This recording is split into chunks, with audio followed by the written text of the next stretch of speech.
আসসালামু আলাইকুম প্রিয় দর্শক, এখন আছি জামালপুর জেলাতে দেনগঞ্জ থানায় তালপুট্টি নামে এক গ্রামে।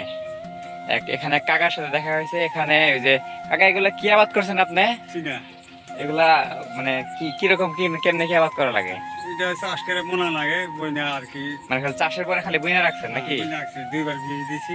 দুইবার বীজ দিয়েছেন। এখন আপনি কতটুকু করছেন এখানে? এখানে 3 বিঘা মতো। এই জমির মালিক তো আপনি না? হ্যাঁ, কত কত টাকা করছেন? তিন বিঘা। 3 বিঘা। আচ্ছা, এখানে কত রূপ মানে ফসল শেষ হলে কত রূপ নামতে পারবেন আর কি? আর কি 30 মন দানে হবো। 30 মন হবো 3 বিঘাতে না? হ্যাঁ, কত 4,000 টাকা মন বিক্রি করা হয়? হ্যাঁ, 4,000। আচ্ছা, এগুলো মূলত এখন মানে করে কি মানে ভাত এনে খায় নাকি অন্য কিছু করে? এটা মনে করেন এই ঢাকা দেশে এটা পায় এই রুডি মুড়ি হাবি যাবে এগুলো তৈরি হয় নাকি? পাঁচ করে। ও আচ্ছা, পায়েস পাক করে, হ্যাঁ। তো যাই হোক কাকা, দোয়া রইল আপনার জন্য ভালো করে মানে চাষবাস করেন। আর এগুলা কি নিছেন? গরুর জন্য ঘাস তুলছেন নাকি? গাছ ও আচ্ছা, গরু কয়টা আপনার কাকা? চারটে। 4টে গরু পালেন না? কি দামরা না বহন গরু? এই বহন করে 2টা গাই করে আর 2টা বহন। ও আচ্ছা, ঠিক আছে, তাহলে ভালো থাকেন ইনশাল্লাহ। আবার পরবর্তী ভিডিও দেখাও, হ্যাঁ।